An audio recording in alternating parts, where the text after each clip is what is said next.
La curiosité d'aller voir la documentation. Sur la broderie ondulée en particulier, mais sur le satin également, la documentation est d'une précision remarquable. Quand vous avez les principes de base, vous retrouvez ensuite tout ce qui peut varier dans la doc.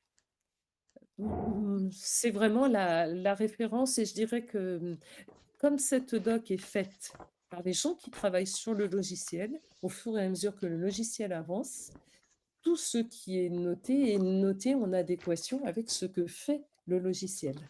Donc c'est vraiment ça qui sert de référence. Les tutos, c'est bien pour apprendre, mais la vraie vérité, en tout cas les vraies informations techniques, les vraies références sont dans cette doc-là. Et je pense qu'il faut voilà, on a besoin de la consulter assez souvent quand on travaille. Je me propose de vous montrer une dernière chose que je voulais vous montrer concernant la transformation d'une surface en une broderie ondulée. Alors pour ça, on va aller voir le poisson, puisqu'on a dit qu'on travaillerait un peu sur le poisson. Celui du 23 avril, ok. Est-ce que vous le voyez, j'imagine, là? Alors, on va procéder comme hier, c'est-à-dire qu'on va aller étudier un petit peu comment il est fichu. Bon, comme hier, on a des groupes. Et il se trouve que j'ai laissé à l'extérieur les contours. Le contour que j'ai appelé en tige et le contour en épi, ces choses-là. Alors, ce que je vais vous proposer pour qu'on voit comment transformer une surface, un remplissage. Là, j'avais un remplissage en méandre sur ce chemin-là. Et je vous propose qu'on transforme ça en une broderie ondulée. Est-ce que vous avez des idées? J'écoute. Je m'en vais sur le... Pardon. J'écoute. Qui a une idée? J'ai peur de faire du mal à ma machine. Non, en faisant les choses de fois que non.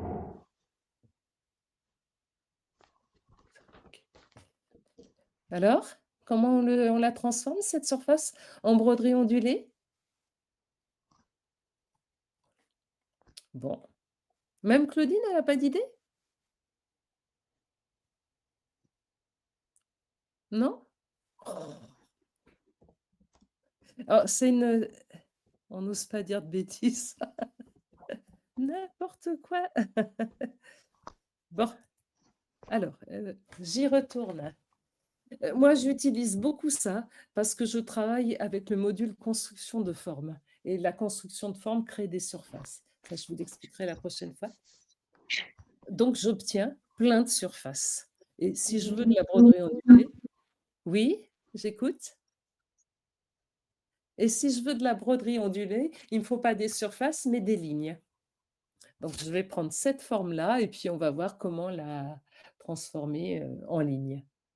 Donc, cette surface, c'est une courbe de Bézier avec des nœuds, des vecteurs. On n'en a pas encore tracé, mais je fais comme si vous saviez ce que c'est. Et je pense que vous savez. Donc, je voudrais avoir ici des lignes qui épousent cette forme-là, qui travaillent au centre de cette affaire-là. Alors, je vais utiliser des fonctions pour nettoyer mon document, pour repartager ce contour-là en deux lignes. Donc ici, j'ai un nœud que je peux séparer en deux morceaux. Là, j'ai un autre nœud que je vais séparer en deux. D'ailleurs, maintenant, si je prends ça, on voit que c'est bien ouvert. Voilà. Je ne mets pas de fond, j'enlève mon fond et puis je vais mettre un contour, tiens, rouge par exemple, pour bien le définir par rapport au reste. Et je regarde également ce qui se passe sur chacune. Donc, je viens de constituer deux lignes. Celle-ci et celle-ci. Mais je constate qu'elles ne vont pas dans le même sens. Hein.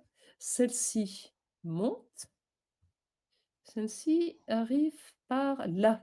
Bon, voilà la petite flèche. Alors, pour inverser le sens d'une ligne, il suffit de cliquer sur l'un des nœuds et CTRL R ou inverser nous permet d'inverser le sens de la ligne. Donc, mon chemin 91 maintenant, il est constitué de 2 lignes. Eh ben, je n'ai plus qu'à le paramétrer.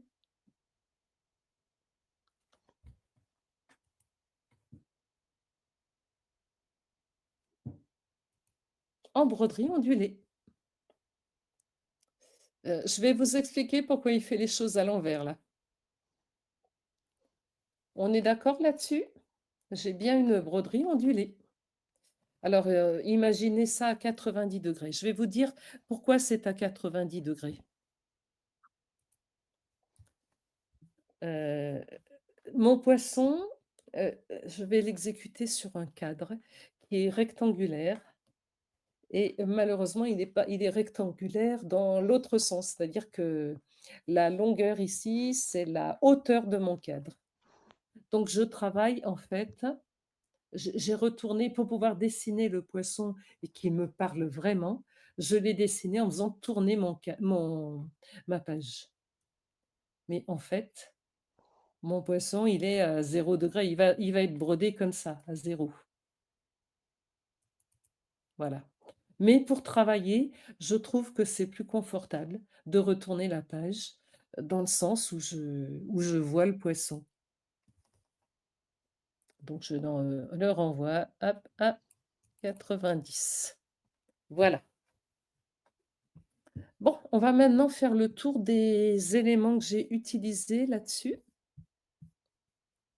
On va s'occuper, donc j'ai regroupé un petit peu par couleur, la nageoire. Hop, le chemin 8. Ça correspond à 2 lignes, là,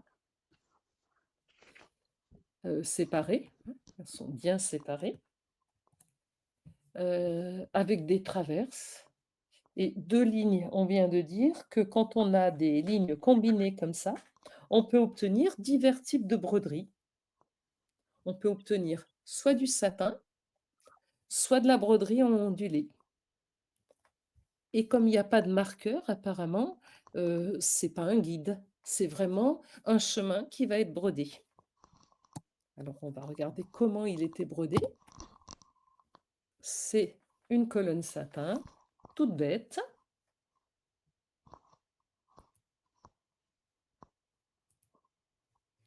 Que j'avais partagée. J'ai limité la longueur du point.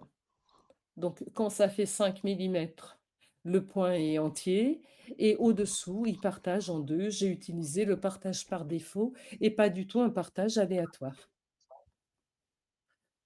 Alors on va aller au suivant. Le chemin suivant, le 9, OK, c'est le même cas de figure, 2 lignes, des traverses. Ça ne nous renseigne pas sur ce que ça va donner et c'est peut-être là l'inconvénient de Inkstitch, c'est que le dessin ne nous renseigne pas directement sur ce qu'on va obtenir. Et je vois que le chemin suivant, en fait, c'était de la broderie ondulée.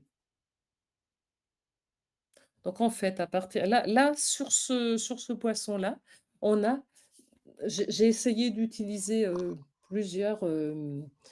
plusieurs broderies différentes pour obtenir des surfaces ayant des rendus différents. Donc là, une broderie ondulée à laquelle j'ai rajouté une grille. On continue sur le 12. Je ne vais pas tous vous les faire, rassurez-vous. C'est encore 2 lignes avec 2 traverses. Alors ça, vous allez voir que dans la version qui arrive, il faudra éviter de mettre 2 traverses toutes seules pour ne pas confondre les traverses et les rails. Il faudra mettre Enfin, le logiciel vous signalera quand les choses peuvent devenir équivoques. Alors ici, c'est paramétré comment donc? Tiens, là, c'est une colonne satin à nouveau. Partager? Partager ou pas? Voilà, partager aussi. Voilà. Je vais pas toutes vous les faire. Je voulais, revenir vers une autre partie du dessin là. Sur le poisson, sur cette partie-là, j'ai un fond. Est-ce que vous avez une petite idée de la raison qui fait qu'il y a un fond?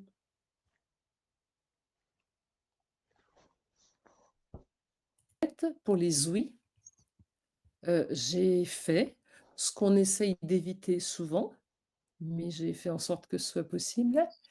J'ai fait une partie, avec, tous les morceaux, un chemin qui est rempli. Je vous le montre d'ailleurs. Il est rempli de façon assez légère, avec un espace entre les rangées à 0,8, avec, le même espace interligne sur les 2 parties, ce qui nous fait quelque chose d'assez léger et qui permet d'avoir un fond.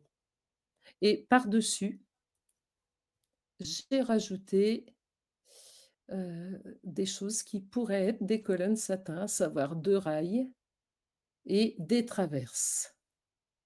On va regarder si ce sont bien des colonnes satin. Effectivement, on a 3 colonnes satin avec sous-couche. Ah oui, elles ont une petite particularité, parce qu'on peut vraiment jouer sur tout avec ce logiciel-là. Donc, l'effet de pointe là et sur le modèle, on le voit bien, enfin sur la broderie, on le voit bien. On a des petites pointes qui sont obtenues par un satin très lâche et une sous-couche qui est légèrement à l'intérieur. Alors, on voit que la sous-couche est en retrait, la sous-couche zigzag est en retrait de 2 millimètres là. Et la colonne satin, elle, par-dessus, heu, a donc toute la largeur totale de la colonne et je pense même, je me souviens plus, non, je ne pense j'ai tort de penser, je n'ai pas, repartagé les points. Donc, les 3 ouïes sont faites de cette façon-là.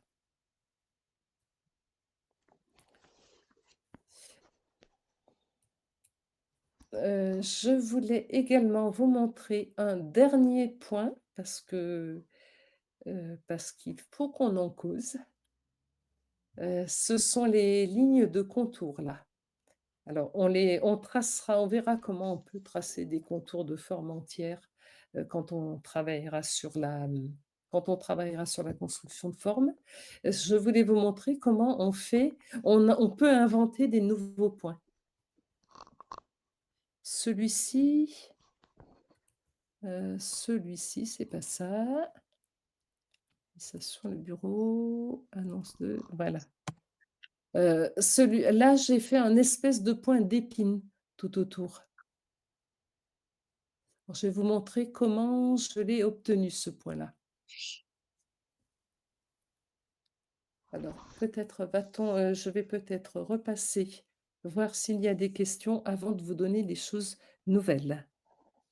Je suis vraiment curieuse.